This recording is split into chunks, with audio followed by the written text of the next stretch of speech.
আমরা এখানে 78 থেকে সব স্টুডেন্টদের শেখাই। এক সময় আমরা ছেলেদেরও শেখাতাম, মেয়েদেরও শেখাই, এখনও শেখাচ্ছি। আমাদের এখানে মিনিমাম 65টা আইটেম শেখানো হয়। কিসের যাবতীয় পোশাক আছে, প্লাজো, বোম্বে কাট, বক্স বোম্বে কাট, চুড়িদার, নাইটি, কাপ্তান, হাউস কোট সব কিছু আছে। ছেলেদেরও শার্ট প্যান্ট, শর্ট প্যান্ট, 12 ঘন্টা সব কিছু আছে।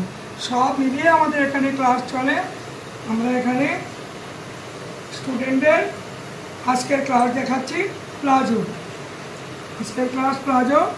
স্টুডেন্ট একটা প্লাজো মিনিমাম করতে গেলে 38 সাইজে 2-10 কাপড় লাগবে। সবসময় 2-10 কাপড় নিতে হবে। কেন?